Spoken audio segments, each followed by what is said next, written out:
औज़ु बिल्लाहि मिनश्शैतानिर्रजीम बिस्मिल्लाहिर्रहमानिर्रहीम। अस्सलाम वालेकुम नाज़रीन, मैं हूं आपका मेज़बान इरशाद अंसारी और आप देख रहे हैं पेटेक्स।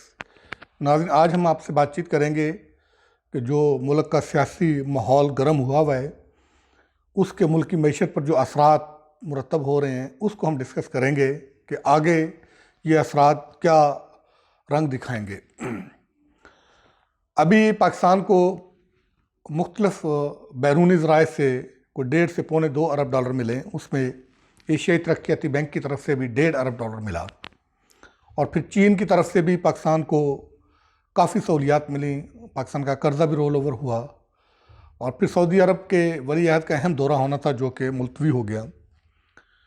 लेकिन इन तमाम अहम जो डेवलपमेंट्स हुई उनके उस तरह से मुल्की मईशत पे असरात देखने में नहीं आए जिसकी तवक्को की जा रही थी। ना तो रुपया उस तरह मुस्तहकम हो सका, ना मुल्क की स्टॉक मार्केट उस तरह से बेहतर हो सकी, ना ही उसके मुल्क की जो इकॉनमी के दूसरे शोबे हैं उस पर उस तरह से असरात सामने आ सके। और अगर इस सब का लुबे लबाब देखा जाए तो सब का एक ही नुक्ता सामने आता है कि वो है सियासी अदम इस्तेहकाम। ये तमाम सम्राट जो है वो सियासी अदम इस्तेहकाम की नज़र हो गए और अब फिर से मुल्की मईशत के दिवालिया होने की बातें हो रही हैं और डिफ़ॉल्ट लेवल वापस 80% पे आने की बातें हो रही हैं। उसके अदाद शुमार जो है वो शेयर हो रहे हैं। उस पर इकॉनमी के जो एक्सपर्ट हैं वो अपनी अपनी आरा और अपने अपने तज्ज़िये दे रहे हैं और पॉलिटिकल जो स्टेक होल्डर्स हैं वो इसको अपने अहम सियासी कार्ड के तौर पे इस्तेमाल कर रहे हैं। अपोजिशन इसको हुकूमत के ख़िलाफ़ कार्ड के तौर पे इस्तेमाल कर रही है और उनका ये दावा है कि वो जब ये रजीम चेंज हो रही थी उसी वक्त उन्होंने ये आगाह कर दिया था कि इसके असरात ख़तरनाक होंगे और आज हम देख रहे हैं कि वो सूरत हाल बन रही है जिसका हमने पहले प्रेडिक्ट किया था। अलबत्ता अगर इसका रियलिस्टिक अंदाज से जायज़ा लिया जाए और जो गैर जानबदार हलके हैं उनकी आरा को सामने रख के सिचुएशन को डिस्कस किया जाए तो एक बात तो तय है कि इस वक्त जो हम सिचुएशन का सामना कर रहे हैं वो मुश्किल तरीन सिचुएशन ज़रूर है। अलबत्ता डिफ़ॉल्ट का कोई अभी अंदेशा या ख़तरा नहीं है और वैसे भी हम IMF के प्रोग्राम में हैं और प्रोग्राम ट्रैक पे चल रहा है और अगर डिफ़ॉल्ट की सिचुएशन हो तो सबसे पहले IMF जो है वो अपना प्रोग्राम मुअत्तल करता है या ख़त्म करता है। लेकिन बड़ी मुश्किल से सही, लेकिन हमने IMF के साथ प्रोग्राम को बहाल कर लिया। ये ज़रूर है कि सैलाब की जो तबाहकारियाँ आई उससे जो IMF के साथ हमने कंडीशंस या पेशगी इक़दामात और अहदाफ हमने तय किए थे वो बुरी तरह इफ़ेक्ट हुए। उसके लिए हमने IMF को रिक्वेस्ट भी की कि आप जो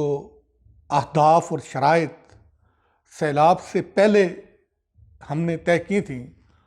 उनको अब आप नज़रसानी करते हुए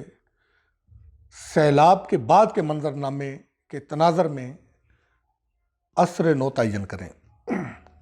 उस पर काफ़ी बातचीत हो रही थी। उसी वजह से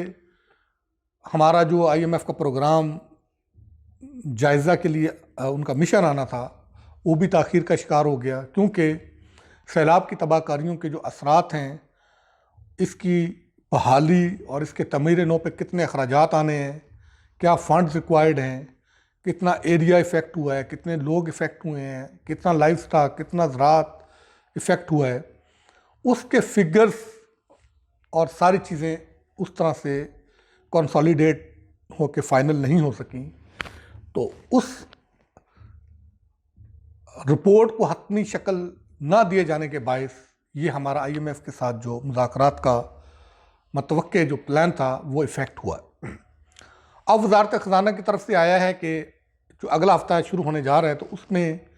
सैलाब के जो अदाद शुमार हैं उससे जो तबाहकारियाँ हुई हैं उसकी बहाली और तमीर नो पे जो अखराजात आने हैं उसके तमाम अदाद शुमार और तखमीना जात IMF کو پیش کر دیے جائیں گے تو توقع یہ کی جا رہی ہے کہ اسی مہینے کے آخری ہفتے میں IMF کے ساتھ مذاکرات شروع ہو جائیں گے۔ اگر وہ شروع ہو جاتے ہیں، اور اس کے ساتھ ساتھ ایک اچھی خبر یہ ہے کہ IMF نے جو ابھی حالیہ آن لائن میٹنگ ہوئی ہے اسحاق ڈار کی IMF کے جائزہ مشن کے سربراہ کے ساتھ، اس میں انہوں نے سیلاب کے باعث سیلاب کی تباہ کاریوں کے تناظر میں جو ملک کے پسماندہ اور غریب طبقات ہیں ان کے لیے سبسڈیز جو ہیں ٹارگیٹڈ، خاص کر ٹارگیٹڈ سبسڈیز، اس پہ جو ہے وہ ریلیکس کرنے کا عندیہ دیا ہے۔ یہ ایک خوش عین بات ہے، لیکن اس کے ساتھ ساتھ ایک اور جو پولیٹیکل انسٹیبلٹی اور حالات جو انٹرنیشنل حالات خراب ہو رہے ہیں اس کے تناظر میں جو ہماری اکانومی کے لحاظ سے ایک اچھی خبر نہیں ہے، وہ یہ ہے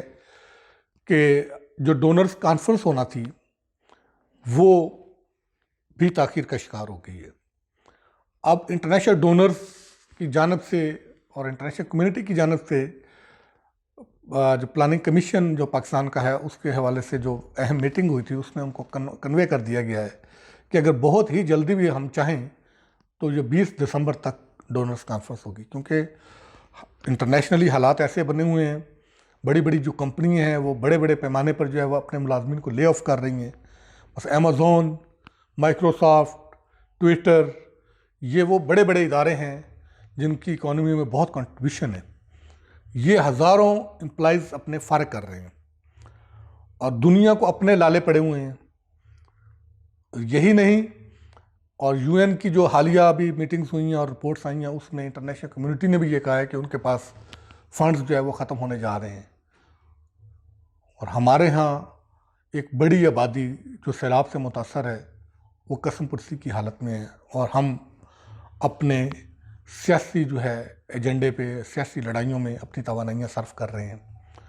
اور دنیا اپنے جو یہ بحران ہے اس سے نکلنے کے لیے پلاننگ کر رہی ہے، پیشگی اقدامات کر رہی ہے،